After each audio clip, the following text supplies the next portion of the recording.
Are you looking for true personal freedom? The freedom to design a life you truly desire? Then you're absolutely in the right place. True personal freedom comes from when you take 100% responsibility and control of your money and your mind.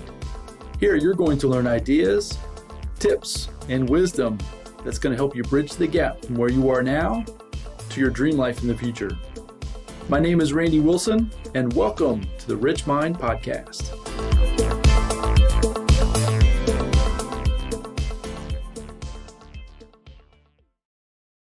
All right, everybody, welcome back to the Rich Mind Podcast. And today I've got a super guest. Actually, I just have recently been introduced to this person just over the last, let's say, month, maybe six weeks ago.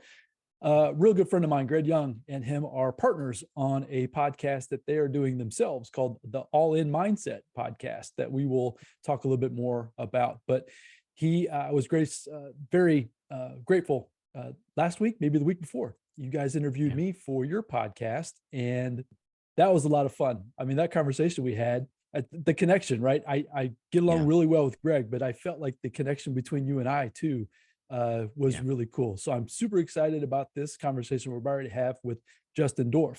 So a little bit about Justin. He is the founder of Max Effect. He has a YouTube channel. He produces a newsletter, and he's a coach. So he helps folks with health and wellness. Fitness, right, is his biggest background. He loves helping folks with personal development. So the mindset, all of the things that we talk about and advocate here on the podcast, he is a big believer in. So he helps people just find overall success, right? Breaking through some minimum or some beliefs, some belief systems, right, that are all holding us back. We're all going through them. So it's just a matter of understanding what they are, getting some perspectives from other people. And Justin is doing all of that. So he's got, as I mentioned, he's a podcaster, YouTuber. Him and his wife are traveling the Northeast. We were just talking about that up in New Hampshire, I think you said. Correct. Yeah, we'll talk about that as far as where he's from, him, his wife, his dog, but super excited about the conversation. So Justin, welcome to the show.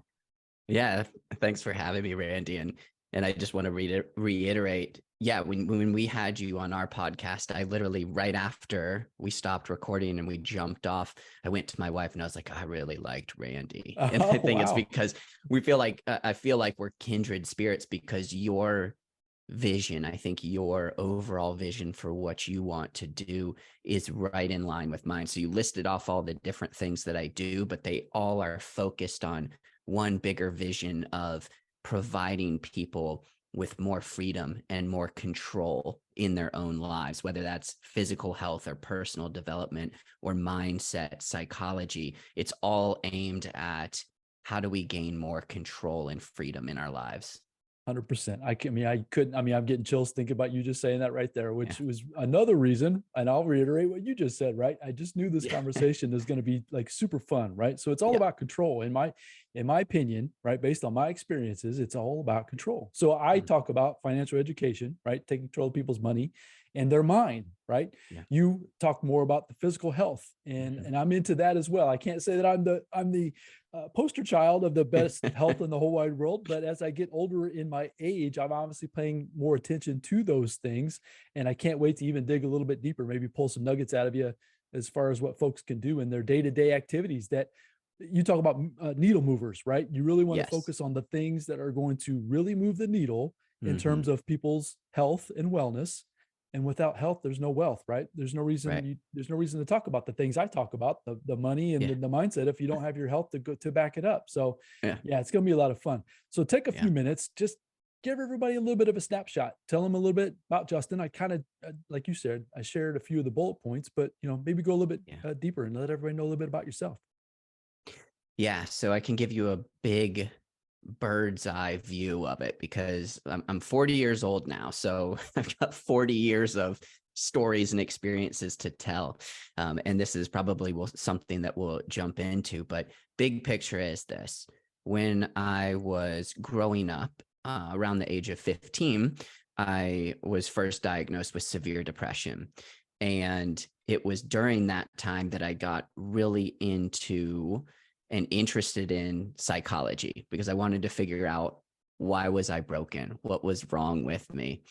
And I was still kind of in the headspace, the mindset of part of the system, right? I needed to get good grades so I could get to a good college, so I could get to a good grad school, so I could get a good job.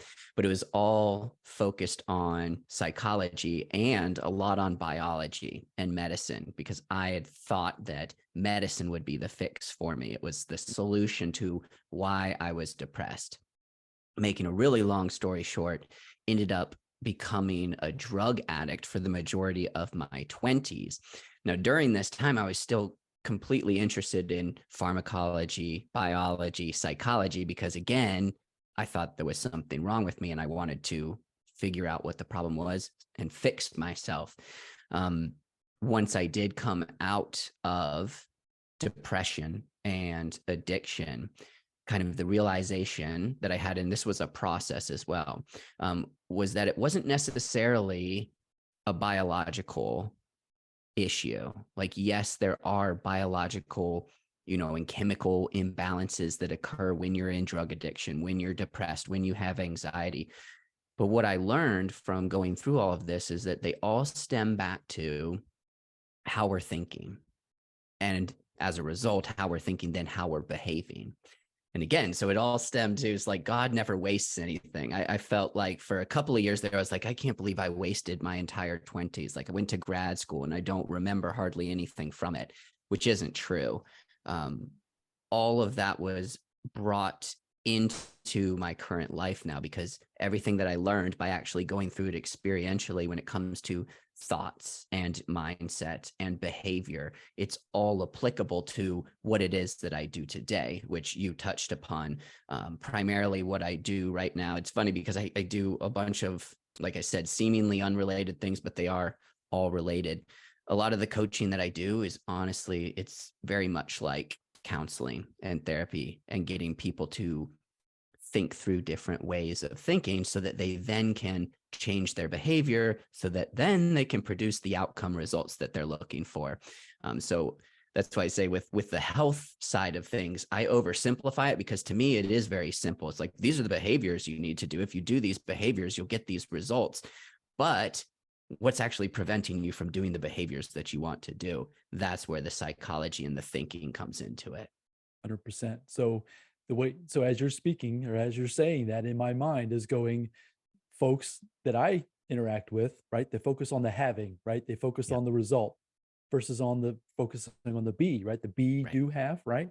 Focus on the be, and the part of the being is that thought process, right? The psychological triggers. I'm not educated as far as from a university, but I'm self-educated. I've a lot of study, a lot of books, a lot of I'm my own worst as far as a guinea pig of myself, right? I test new things.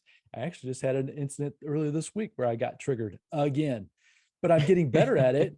But you know what I mean? Because it's the process of the thinking about the trigger, which then impacts your doing, which is going to then impact your results, is that what I'm hearing you say? Oh, yeah. And one of the things that you said, you'll see it when it releases next week, because your episode on our podcast is releasing next week. Nice. And the thing that I extracted from it and put on the thumbnail on our podcast YouTube channel was the be, do, have.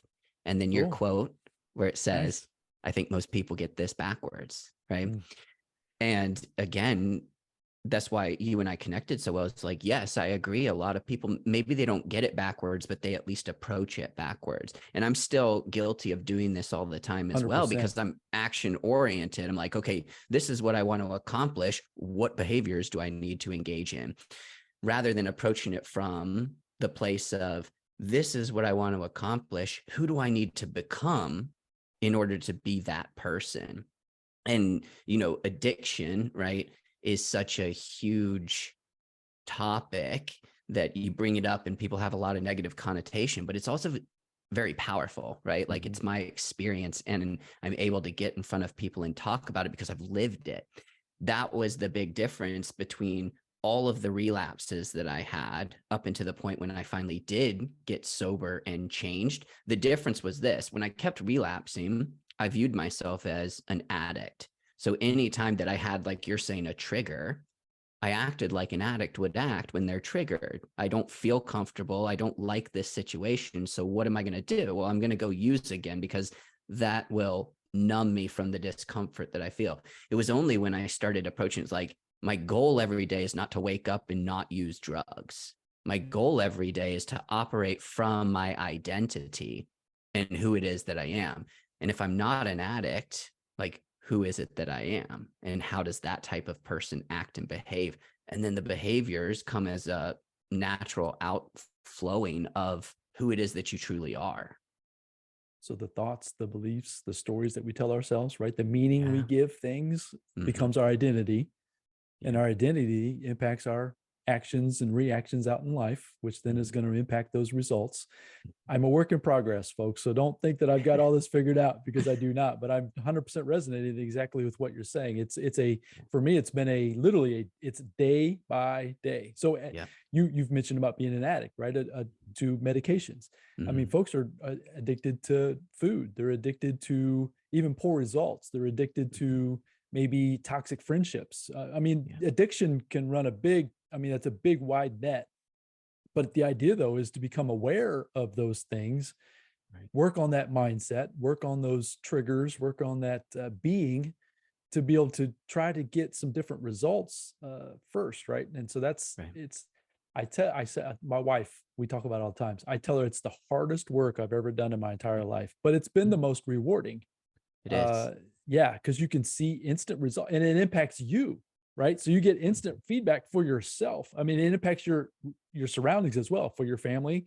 The ripple effect is very wide, but it's fun because you start to see some results for yourself. And I assume you had the same things happen for you too. Yeah, well, and it's how you prevent yourself from getting in that place that so many people I speak to can resonate with. And it's not just physical health; it's literally everything. The number one thing I always hear that people want to change is I just feel stuck. I just feel stuck, But what does that mean to you? And if you're stuck, it's because you are stuck in the same habitual responses and patterns of behavior. You recognize you don't want to do them, but for some reason you keep doing them, right? Yeah, that's And we often try behavior. Right. And we try to focus on, okay, I want to stop doing this behavior. But how many times has that backfired or led to no results whatsoever? It's like, I want to lose weight. I'm just going to stop eating junk food. But you find yourself the next day eating junk food again. Right back there eating the chips and the junk food again, right? So you're firing off all kinds of things in my mind. So I just want to run this by you, right? Get your opinion.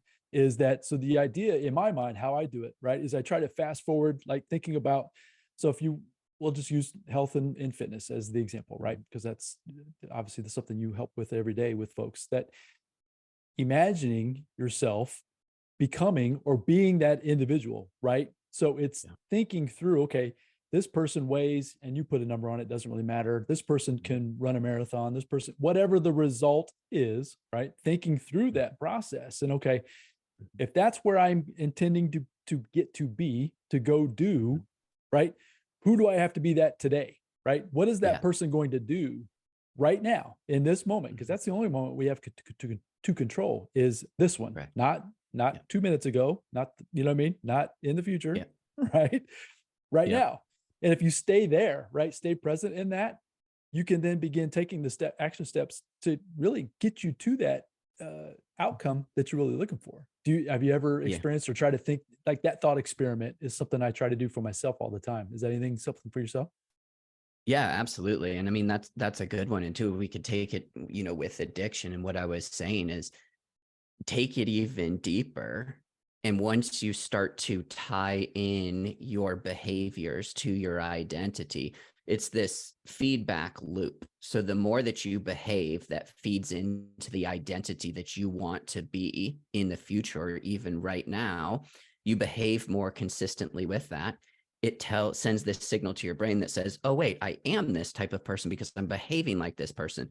The more you tell yourself I am this type of person, the more you naturally want to behave like that person does. So that's like at the deepest level, like that's how you change and ensure that it's long-term change and not just something that you're doing in the short term. And you'll have relapses. You mentioned that before, right? Sometimes you will especially in the beginning, you're trying to train your brain, train even your normal habitual behavior, right? You're trying to get yourself to act and do and be in a way that might not necessarily be comfortable right up front. But if you can stay consistent, uh, really have some faith in the outcome of where you're going, right? Start seeing some results. That's what I was talking about. That's the best part for me, is that I start to see results, and it's like, wow, that's super cool, right? This is working. I Well, should do so then more it of makes it. you want to keep doing it, right? Which Yeah. is sometimes, I think, in our eat fast or do things fast society, right? We don't, that instant gratification kicks in, and it keeps us from really achieving a better result in any form of our life, whether it's relationships, whether it's financially, whether it's in our health and fitness. There's so many different parts of that feeds off of each other for sure. Yeah. Yeah, that's super cool. Well, dude, yeah, okay. We're just a few minutes into it. I knew this conversation was, it's like, yeah, that's super cool. So hopefully, folks, yeah, hopefully you're digging that so far. This is going to be a lot of fun. But let's dig into the 3 questions and pull out some more wisdom out of yourself, because yeah, this is going to be great. So can you talk about who has been the biggest influence in your life? Okay, so this is actually, before we jumped on, you asked, am I good with all the questions? Like, I didn't tell you I have like a follow-up question to that. Okay, so is it who is currently the biggest influence in my life, or who has been the biggest influence in my life? The best part about the podcast, right, is I like to leave it up to you. It's 100% up Yeah, to you. It's because there's no right or there's no wrong. It's whatever you right. feel is going to be the best message, right, to share with the Yeah, listeners. So it can be, absolutely. and dude, we got all day, so make it both. Yeah. We're good. Yeah, so that's what I'd say. It's like for your listeners, I think what would perhaps serve them the best is to realize that I go through seasons in my life just like everybody else does. So who's the biggest influence in my life right now is different from who it was 10 years ago, right? So 10 years ago, when I was coming out of drug addiction, the biggest influence in my life was actually a pastor who almost like unofficially adopted me. And I lived with him and his family for 2.5 years when I was first getting sober. And that was a huge influence on me, because when it comes to changing our behaviors, especially something that's so deeply ingrained as addiction, drug addiction, changing your environment is a massive way to change your behavior. So that 10 years ago was one of the biggest influences in my life. Currently where I'm at, I'd say one of the biggest influences in my life is my wife. So I just got married 3.5 years ago. And yeah, thank you. It's so cool to see how God has brought somebody into my life who thinks where I want to be able to think, but does it naturally. So like I always go to my wife, Tracy, with these big ideas that I have, and I don't know how to conceptualize them and make them into, operational systems and processes. And that's how she's wired. She's like, oh yeah, do this, this, this, this. Like, that would have taken me 3 years to figure out, Yeah, but that's super cool. It's also really cool to see how Tracy's just kind of naturally wired in a more entrepreneurial mindset sense, where she's just like, if you want to do something, you can find a path to do it.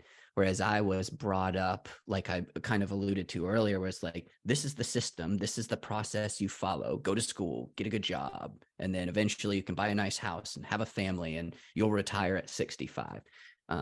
But from the get-go, Tracy's the one who's behind me. It's like anytime I start to question or self-doubt myself, she's like, shut up, do this.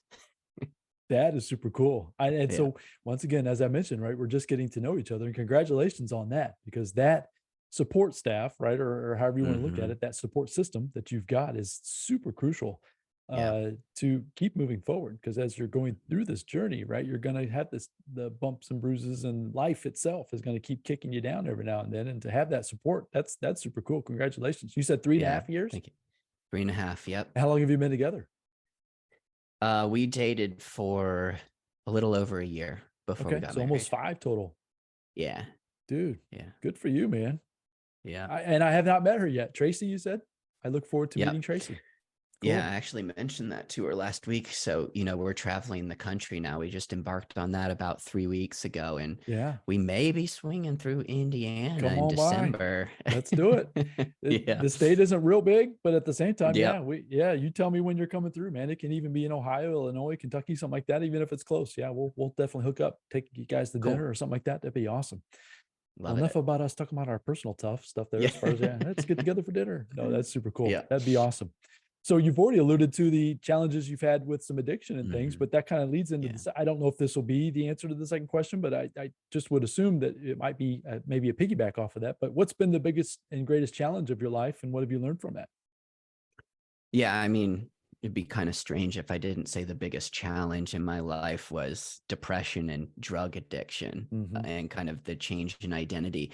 I was thinking about this earlier this week, though. I was out to dinner with some hospital CEOs, and one of the CEOs asked me a very intriguing question. He asked me if I was proud of the fact that I had escaped or overcome addiction. And it caused me to like pause and reflect, because, oftentimes we put a negative connotation on the word pride, proud.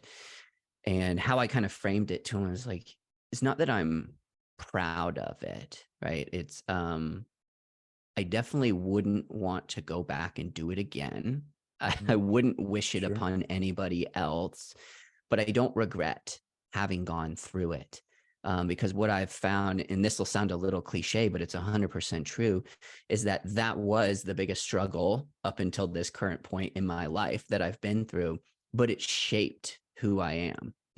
And I'd be lying if I said, like, anytime I have a day that's really busy or really challenging or stressful, it's really easy for me, like, yeah, but this isn't as bad as being in rehab going through heroin withdrawal, so I can get through this. Sure. It's all um relative.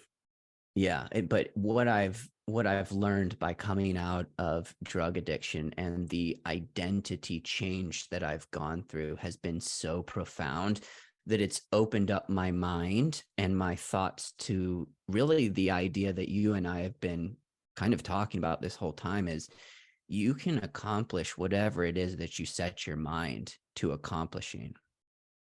And I know that firsthand from experience, because I go against all odds, right? Like, in all likelihood, I should be dead or still addicted to heroin, right? But I'm not. That's awesome. Yeah. Congratulations. Yeah. So Thanks. that pivot, right? At some point, whenever that moment was for you, where you started to pull yourself out of that. So like a hole is kind of the word that's kind of coming to my mind, right? That deep spot that you're in, right? That challenge to be able to pull yourself out, get yourself surrounded with the right people. You mentioned about the pastor, right? All the self-reflection, all the work that it's taken Yeah. mentally, not even just the physical part, but, and I'm sure there was physical too, but the mental part, I can only imagine how difficult that was to pull yourself out from.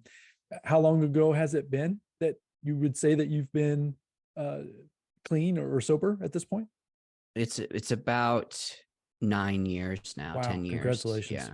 Yeah. So Yeah. I can't imagine the point or the amount of effort that it took from a mindset part, right? Yeah. Which is kind of what we're alluding to with the beginning part of this conversation, and even the work that you do out there in the world today, how important that part of it is.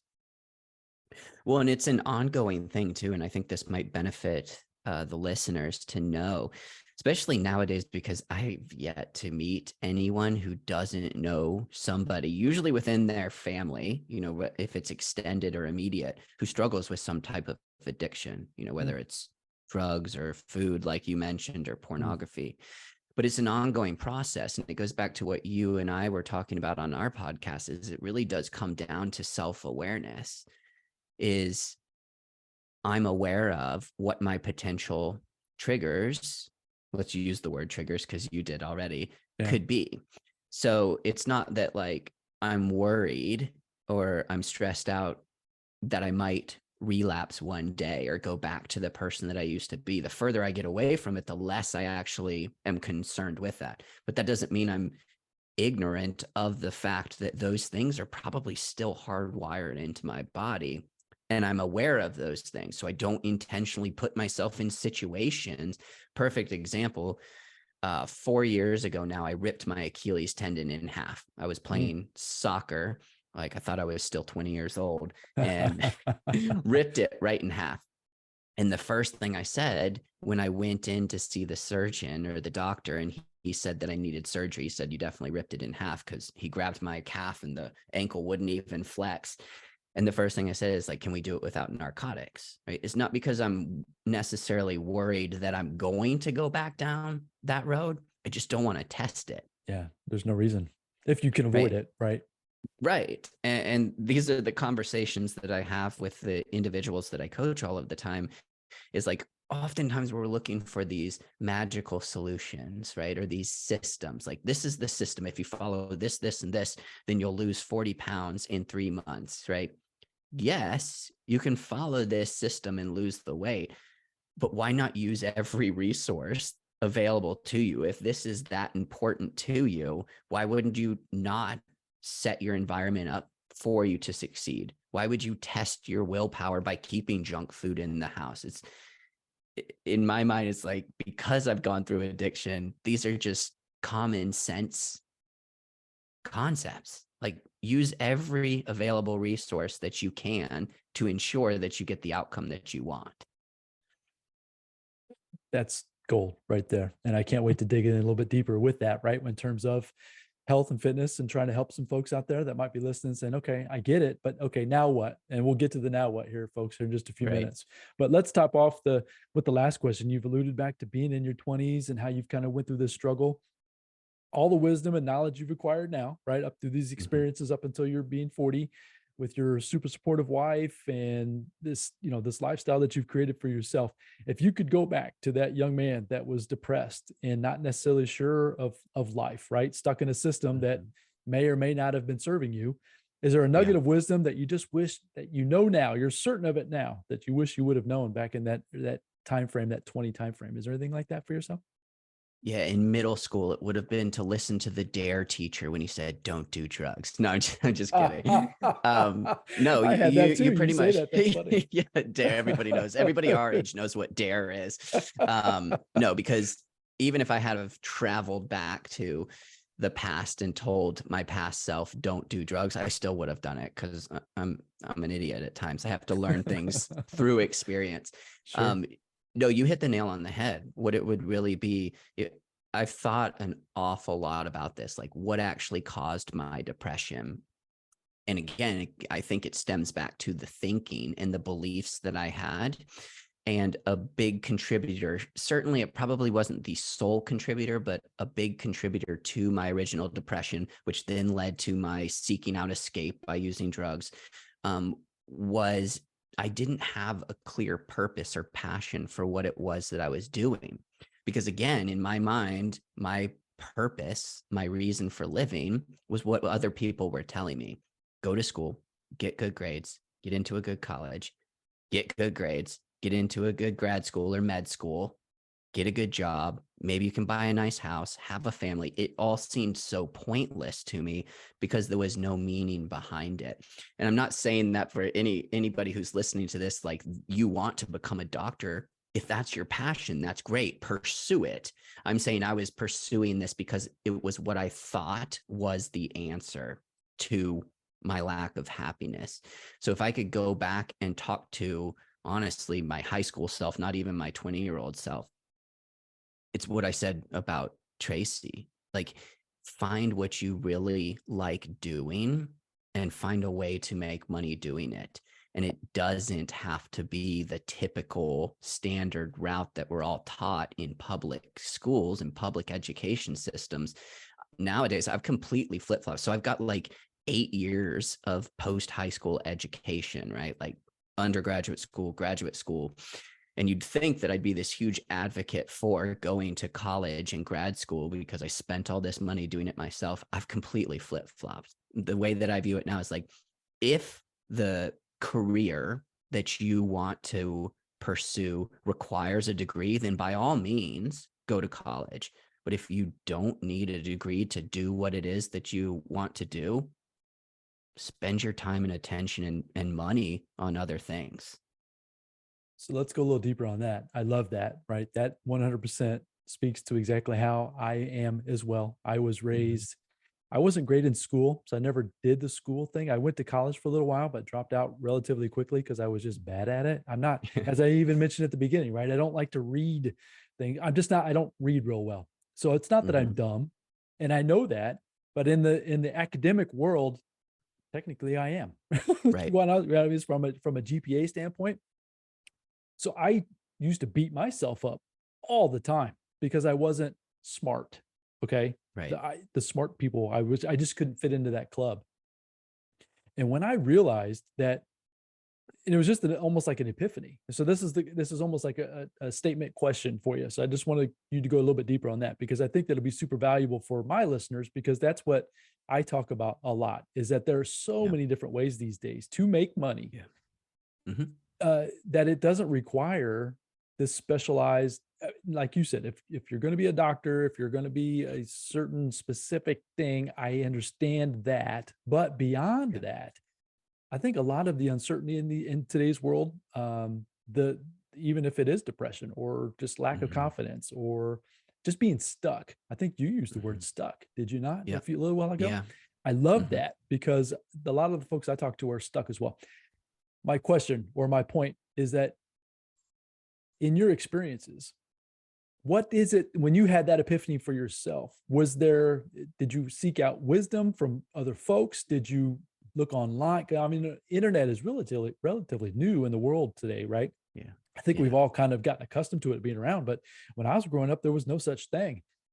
Is there any resource, or is there any a person, anything, right, that you can think of that the person's like, yeah, you know what, I don't quite fit into this narrative of go to school, get the job, the white picket fence, and the retirement at 65, which, if that's what they want, fantastic. But if you're the one listening and that's not you, what say you, Justin? What do you have an opinion on as far as like where to lead folks with that kind of thought?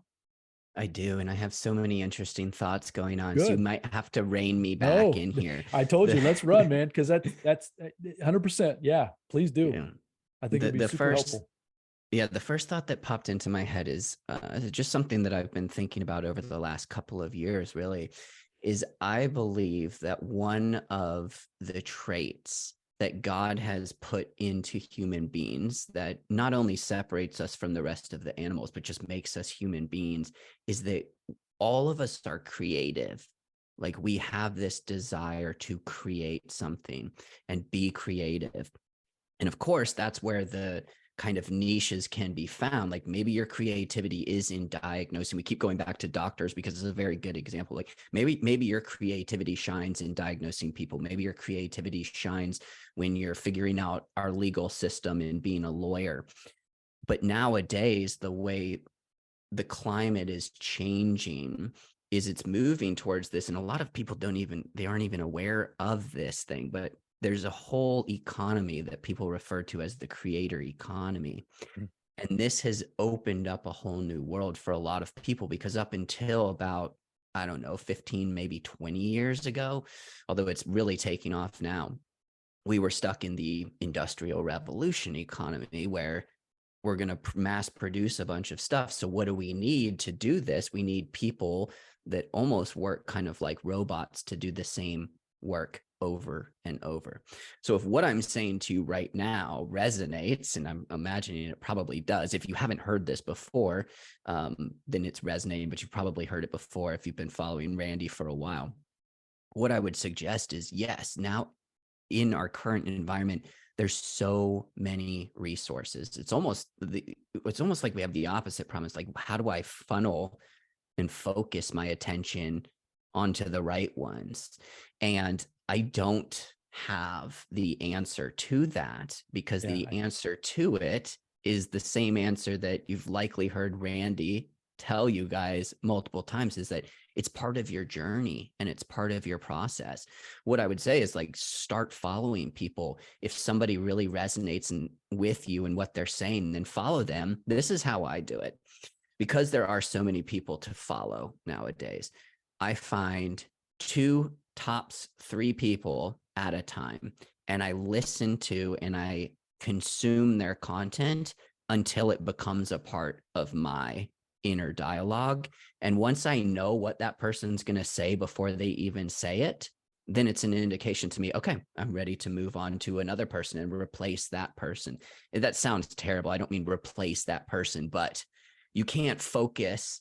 Your focus can't be so scattered that you don't have any direction. So that's how I kind of control my focus, is 3 people at a time. Once I know what they're going to say, it means I've absorbed and kind of incorporated what they're teaching into my own beliefs.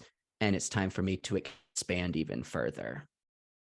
100%. I do the same thing. I actually just have gone through, maybe over the last 6 months, of like you said, a removal. Well, I mean, it might sound a little bit harsh, but yeah, you just have, once you get it, once you internalize their beliefs, their systems into your own dialogue, and take what you need, right? Discard the rest. You just need to find the next voice of your journey, right? Wherever you're going to go. All of the, it's like we were talking about earlier in this discussion with the mindset. And I'm always trying to find that next person that's going to help me get to that next level. So that 2 to 3 people at a time speaking on a specific message that then I can internalize, and then start to put action involved, right? So you're becoming, you start then the doing, and then you start seeing results. And then when those results start to come, it's like, okay, wow, this is working, right? And then you just rinse and repeat. Yeah, 100%. That was super good. Super good. Yeah. So folks that are, so going a little bit deeper into what you help people with as far as the health and the fitness, right? So we've talked about the mindset. We've talked about overcoming some challenges and all this good stuff. We talked about if people want to learn a specific topic, right? As far as going into making money outside of the traditional W-2 world, right? So you help folks specifically in terms of having that right mindset, but then applying it to the health and wellness space. You have your own YouTube channel. You, as we mentioned, you're a podcaster. You're just a wealth of knowledge, obviously, right? So can you go into a little bit more detail as far as like helping folks maybe see and learn a bit more about what you provide in terms of the services with the health and wellness for yourself? Yeah. So my biggest passion most recently in the last couple of years when it comes to the health and wellness side of it is exposing those mainstream and false and limiting beliefs that are keeping people stuck in the grind. And so I could go on for hours on this. Like if anybody's interested, go to my YouTube channel, because this is the brunt of the content that I produce there. If we could distill it down, right? What is the big problem that a lot of people are facing? Outcome, if we're looking at just the outcome, it's that they want to lose weight, right? That's just the outcome. Usually, if you dig a little deeper, it's because, they want to have more energy. They just want to feel better. They want to be more productive. They want their spouse to look at them like they did 20 years ago. But the outcome is that they want to lose weight. And everybody knows, they think they know what you need to do in order to lose weight, right? Like if I asked you, Randy, you want to lose 20 pounds, what should you do? Like, what's your answer going to be? Well, you're really going to put me on the spot, aren't you? I'm going to put you on the spot. I need to eat less and move more.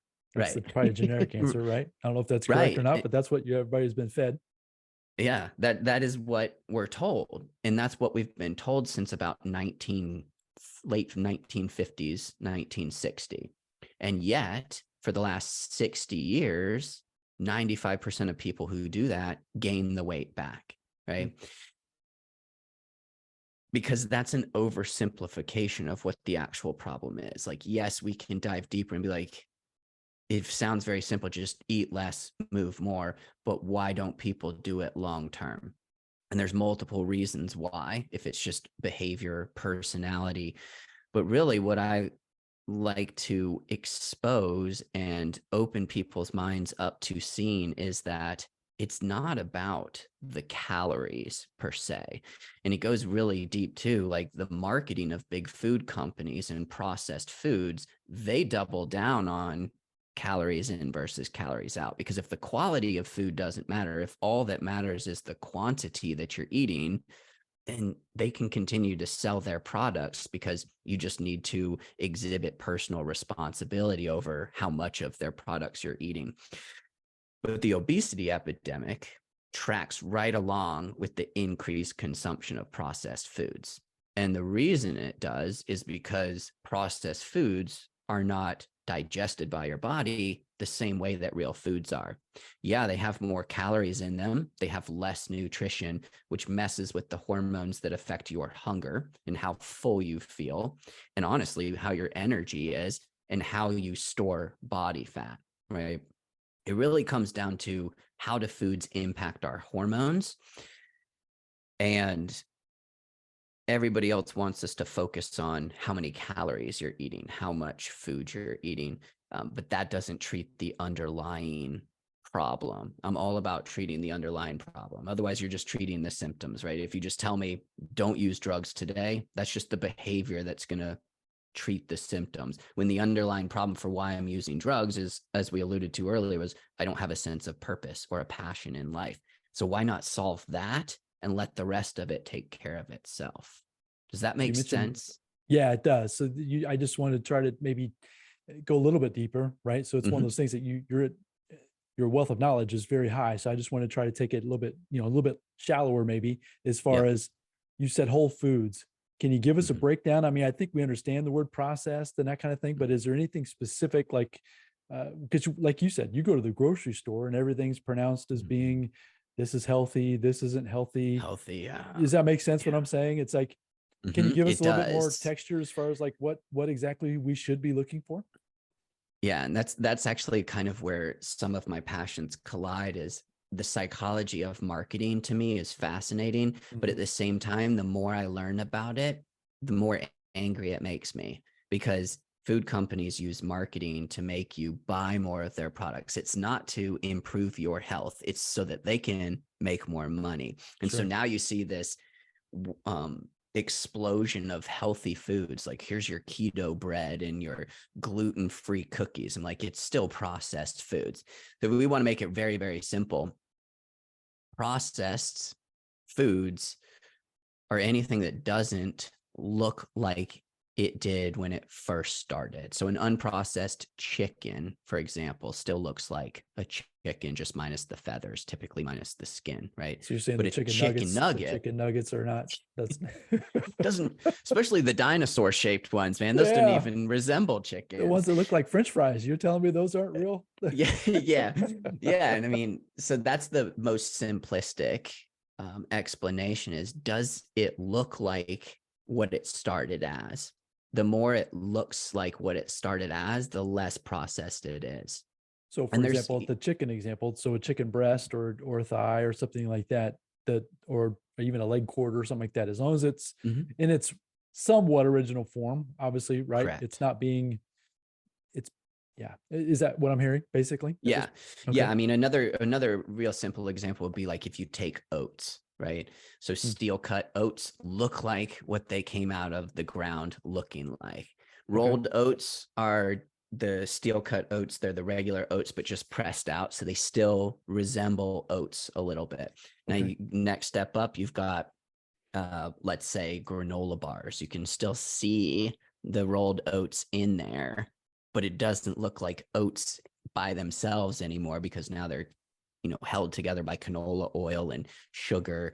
And then an oatmeal cookie. You can't even see an oat in an oatmeal cookie. Are you sure? I think I taste them. I'm pretty sure. You're pretty sure it's not in there? Cookies are oats. I mean, and see, but it go says back to the marketing. It's gotta be. Go back to the marketing. So like Cheerios is made from oat flour, and they'll stick a little label on there that says heart healthy. Heart healthy. Yeah. Heart healthy. No. Bunch of crap. I get it. Okay. Yeah. So where do you start? Right. Yeah. As I mentioned, I pay attention. I'm not going to say I don't do any, but at the same time, I'm not the best at it. Right. I'm not going to sit here and say, oh, I'm the champion of health. Right. But I need to get better. And I know that. Yeah. So are there any basic, you started with some basics there, but are there like ingredients to look for? I mean, you mentioned about something being almost like in its raw form or original form. Maybe that's more the right word to use. Is there any, because Well, is there anything else that you can think of as far as like what to look for? Because it can be daunting, right? Right. Walking into a Yeah, store and it's it like, where can. do I even begin? Yeah, I mean, if you want to really optimize everything, what you'll want to do is just focus on reducing your consumption of processed foods. And so Mm. most processed foods are going to be those shelf stable, boxed, canned, frozen products that are a result of the industrial revolution and, providing food to everybody. Now that is very difficult to do. Like I'd be lying if I say, look guys, it's really simple. Just stop eating processed foods. For most people, that means completely revamping your diet. Yeah. The thing that I think the listeners would really benefit from understanding is I didn't go this deep into it because I didn't know how deep you wanted to go into it. And I struggle Yeah. with this because there's a lot to understand when it comes to nutrition. But if you really want to understand what the underlying, if we can simplify it, the underlying root cause of obesity is I mentioned hormones, right? So there's nothing in your body that is a calorie meter. It doesn't say, oh, I just received 200 calories in my stomach. Let's use those 200 calories for this. Your body runs based on hormones. Hormones are kind of at the underlying level. They dictate everything that happens in your body, from fat storage to your metabolism to, are you hungry right now? Do you feel full right now? It's all hormones that are controlling this. If we're talking about body fat and obesity, the number one hormone that I think people should be concerned with is insulin, right? If insulin is elevated, insulin's primarily responsible for storing energy, those calories that you're eating, as fuel for later. And it'll do that by storing it as body fat, which, by the way, if you don't believe me, is why the number one side effect of when somebody who has type 2 diabetes goes on to insulin treatment, they gain a bunch of weight. Because if Mm. insulin is elevated, it takes calories, it stores it as body fat. So that's the underlying cause you should be focused on. So how do you then reverse that and Right. keep insulin levels low? And there's two major needle movers for that, right? It's what you eat and it's when you eat. So if you Mm. eat less foods that spike insulin, that'll keep insulin lower when you do eat. If you eat less often, because most food will trigger insulin to some degree, if you're not eating, insulin goes down, your body switches into ketosis, pulls out stored body fat, and burns that for fuel. So the one that we already alluded to is processed foods are notoriously bad for spiking insulin because, let's be honest, most of them have a lot of added sugar to them, right? Processed carbohydrates will spike insulin the most, sugar by far, probably the greatest. That's really tough to do. So we can focus instead more on when we're eating. And this is where the whole fad hyped intermittent fasting comes into play. Mm-hmm. When you fast, your insulin levels are kept low because you're not putting any food into your body. Insulin's not triggered. And that's how you get into ketosis without following a ketogenic diet, which is really hard to follow anyway. So Did I overwhelm you with no, information? Okay. not me. I mean, I'm doing great, Okay. right? So like I said, I'm not a professional at it, but I've studied enough. I'm following along just fine. So the question Okay. that I would have then is, so a trainer of mine in the past, let me just throw this out there as a question, and maybe you can just obviously agree or disagree, and just get your opinion. But it's like you talk about sugars, right? Or sugar being like the number one insulin producer within the body. He Mhm. argued, because I love fruit, right? I Yeah. love, Mm-hmm. well, do you have an opinion on, he was arguing that sugar from fruit is just as bad than obviously processed sugar. Do you have an opinion Yeah, on that at all? Because that was obviously I something I do. struggled with. I do have an opinion, which is also backed on research. And how deep do you want me to go? My opinion is people love finding things to villainize and focus on, right? And if sugar's bad, then all sugar is bad.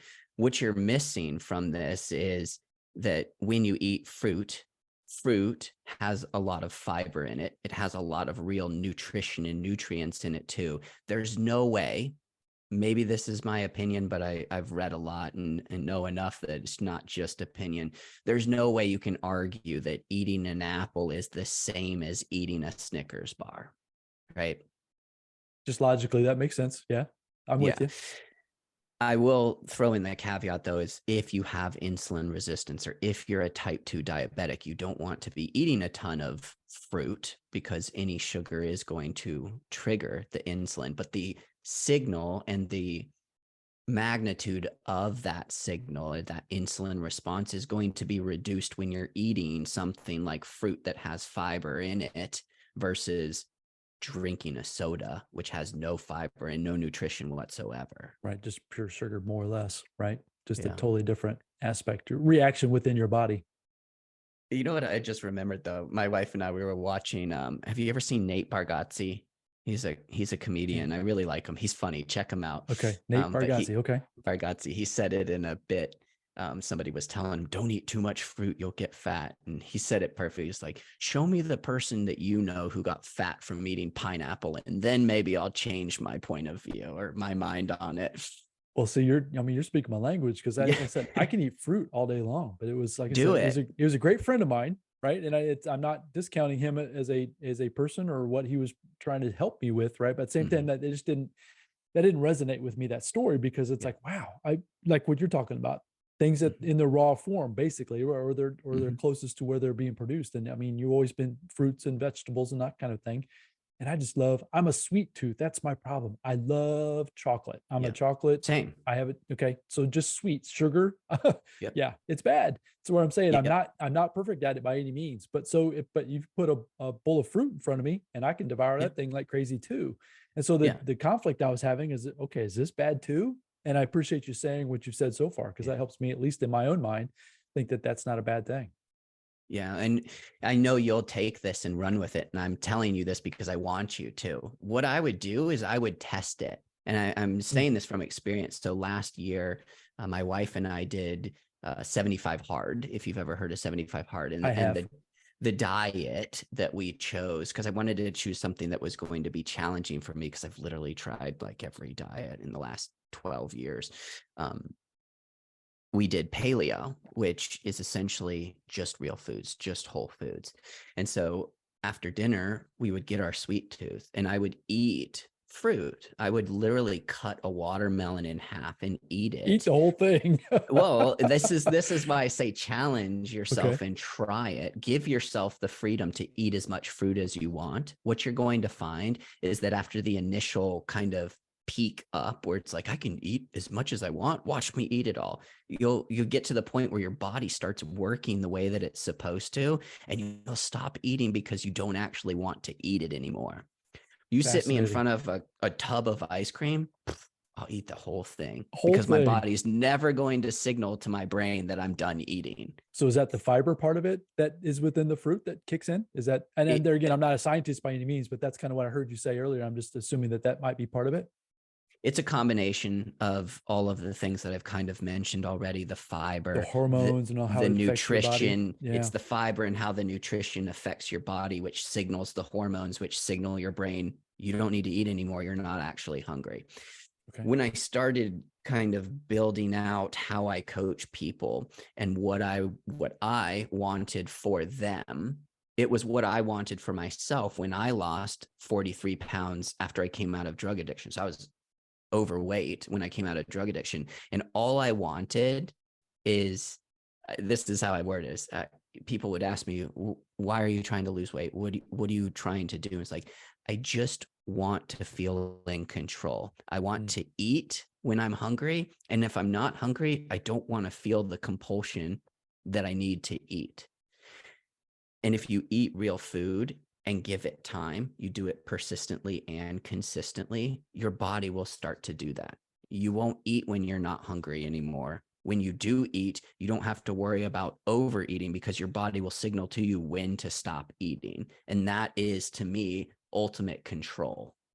So we talked earlier about the problem with a lot of times in our society, right? We want that instant gratification. Do you have, from experience from yourself and then from your clients as well, do you have even if it's a window of time of, if say someone started this weekend and started to implement some of these things, is there like a window of time where people can start seeing some results? Is it pretty quick, or does it take a little while? Immediately. Is it immediately? It depends on how aggressive and how quickly you want the results. So when I lost 43 pounds, I did it in about 2.5 months. Now, Wow. yeah, so you can lose the weight really quickly. So like most of the guys that I coach, they lose between 30 to 45 pounds in 3 months. Okay. Caveat is that it's not a once and done. You don't lose 45 pounds and then revert back to your previous habits because you've solved your problem once and for all. It didn't take you 3 months to get 45 pounds overweight. It's not going to take you 3 months to solve your problem forever, right? So the immediate results, they can come as quickly as you want, depending on how hard you want to work and how aggressive you want to be. But then you have to sustain it. It's just like, and this is why I love, entrepreneurship and business as well, is because physical health is kind of like the practice ground for everything else in your life. You can get results really quickly, but then when you get to that next level, it's a whole new set of skills to learn to maintain that next level. 100%. 100%. Well, one of those skills, and one last thing I want to just touch base with you, and it's something I try to implement in my life, and I think you're an advocate of, is that intermittent fasting as part of the arsenal, I guess, maybe to combat some of these health issues. Can you talk a little bit about, in your experience, as far as what are the best practices? I mean, if somebody can maybe even just start, excuse me, maybe even just start there. With that thought process, is there anything that you can leave folks with as far as that topic? Yeah. Intermittent fasting is like my personal secret weapon, because you mentioned it. You love chocolate. That's my go-to: chocolate, ice cream, cheesecake, right? If you told me I could never eat them again, this is how we usually approach weight loss. Be like, okay, I see these are my problems. I eat too many cheeseburgers and I eat too many French fries and I eat too much ice cream. So I want to lose weight. That's me. I'm going to eat 0 of these foods. And what happens then is, like, all I think about is, I can't eat any of this food until I lose weight. And then when I do lose the weight, right, or I get close to whatever goal it is, like, no, I'm going to eat all of this again, right?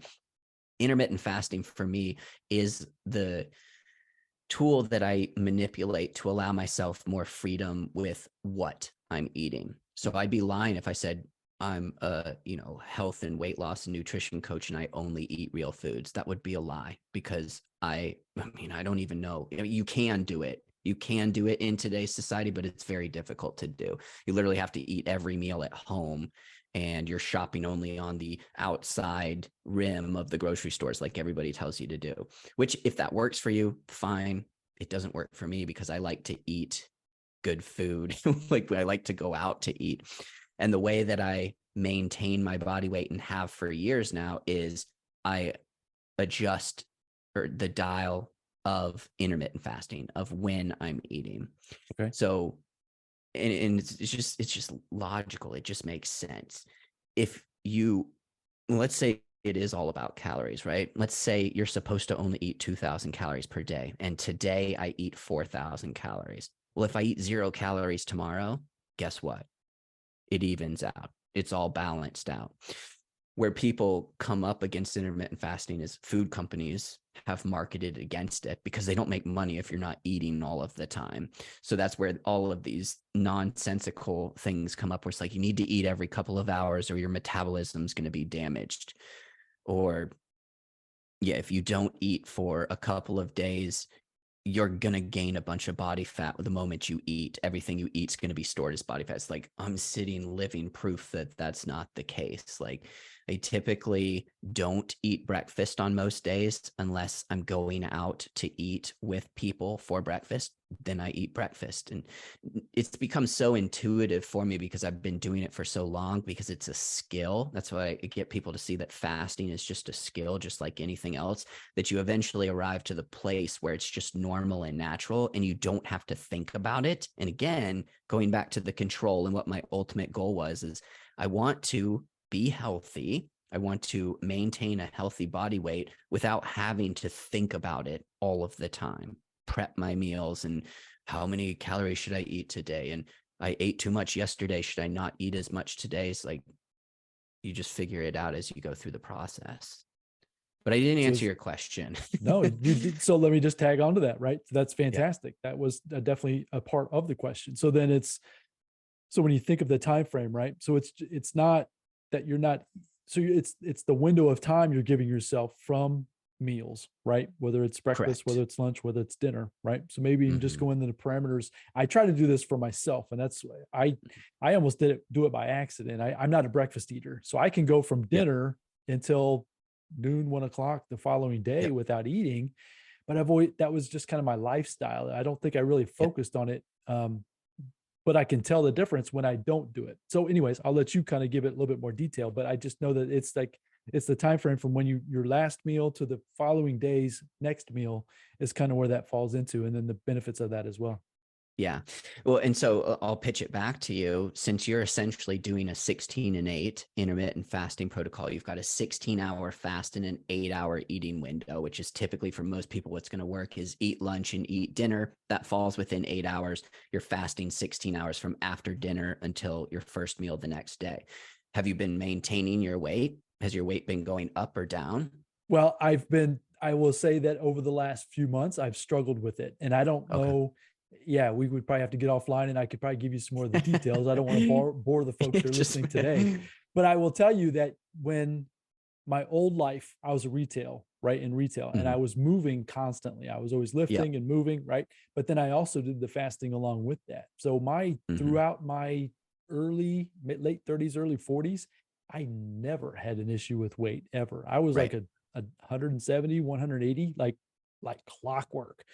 Since I've gone onto this entrepreneurial journey and I'm not as active as I Yeah. used to be, and I'm sitting in my chair Yeah. talking to you instead of out doing some things physically, yes, I have definitely put on more weight than I would like to have. But I will say Yeah. that the fasting has definitely been like it's almost like a dial, right? I can Yep. use that to correct some things in my life. Um, Yeah. Definitely, and I can definitely see those differences for sure. Yeah, exactly. And that's why I always say the two major needle movers for fat loss are what you eat and when you eat. Notice I didn't say how much you eat and I didn't say exercise because exercise is not a major needle mover for fat loss. So if you're got like a 16 and 8 intermittent fasting protocol for the when you eat and you want to lose weight more quickly, then you have to dial up how strict you're eating, the what you eat. If you want more freedom with what you eat, then dial up when you eat. So longer fasting periods. And the only thing I want to mention here, and then we can jump off of it because I could go for hours on fasting, is if you want to lose weight, you have to be more aggressive than what it's going to look like to maintain your new body weight. So 16 and 8 intermittent fasting for most people, once your body kind of resets its weight, is a good place to maintain. But 16 and 8 will only get you a little bit of the way to your ultimate goal. If you're, say, 20 plus more pounds overweight, 16 and 8 might help you lose 5, maybe 10 pounds. But if you want to get lower than that, you're going to have to dial up the what you or the when you eat. We'll have that conversation because that's kind of where I'm Yeah. at this point, right? Yeah. I probably have about 20 I need to get off, to be honest with you. I want Yeah. to get back down to that 185, 190 is kind of in my mind where I need to be. Yeah. And I'm a little bit over 200, which is I'm right at 6 foot, which that's just a Yeah. little bit too much for me that I need to get that dialed in. So we'll definitely have a conversation after this for sure. Yeah. I would For love to sure. pick your brain if you'd be willing to do that. So Absolutely. so the folks are out there, like you said, we could go on. I knew this conversation was going to be a lot of fun. We could go on and on and on like all day, Yeah. right? So, Yeah. and we'll do that. Like I said, I've got to pick your brain about how I can even help that for myself. But the folks that are out there listening, they're like, all right, this Justin guy, he's got it figured out, right? He's doing some things for himself. He's doing things for his clients. I need to pick his brain a little bit more, even about the podcast. We didn't even talk about the all in mindset podcast that you're producing with Right. Greg, our friend Greg. Can you give a bit about where can people find a little bit more about you? Where can they go learn some of the things you're teaching and get in contact with you? What's the best place? Yeah, best place if you want more information surrounding the marketing and the mindset and the nutrition is on YouTube. And that's just my name, Justin Dorff, Dorff. If you want to shoot me a message, find me on Facebook, same name. I don't change my names across platforms. So find me on Facebook. That's the primary platform that I'm on. And then, yeah, with the podcast, that's more geared around personal development and mindset. We do touch upon physical health every once in a while, but that's more pretty much anything in terms of getting better and developing yourself in entrepreneurship. That is all dash in mindset. All dash in mindset podcast. Yeah. So definitely reach out to Justin. As I've mentioned at the very beginning, he and I have just recently got to know each other, right? Through a mutual friend of Greg, which is his partner with his podcast. And as you can tell, if you can't tell, I'll just tell you, I mean, we just the conversations, they're just so much fun, right? I could sit here all day and just keep picking his brain. I love talking about the mindset.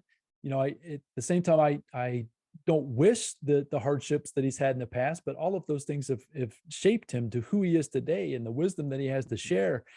So my point is, folks, you need to get a hold of Justin. Justin's the guy. And I look forward to continuing our relationship, learning more. Hopefully he'll come through Indiana here. We'll get to take him to dinner. I'll get to meet this awesome wife of his.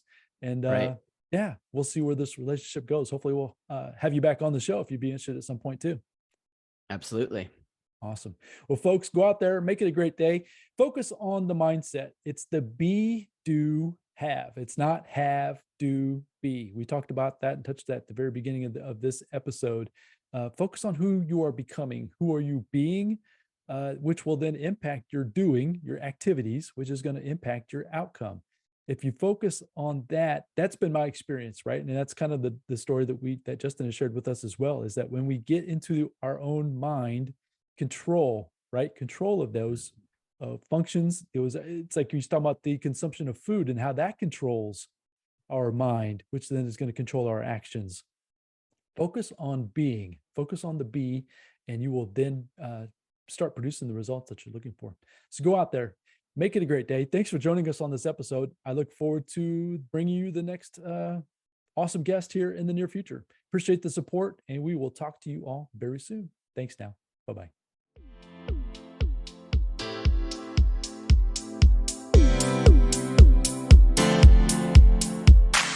Thank you for joining me on the Rich Mind Podcast. I hope you found a ton of value in this episode. If so, I'd really appreciate a 5-star review, and you can also share it with your family and friends. And as my mentor Jim Rohn shared with me, in order to have more, you must first become more. And in order to become more, you must work harder on yourself than you do on your job. So go out there today and work harder on yourself to become more and build the life of your dreams. Until next time, my friends.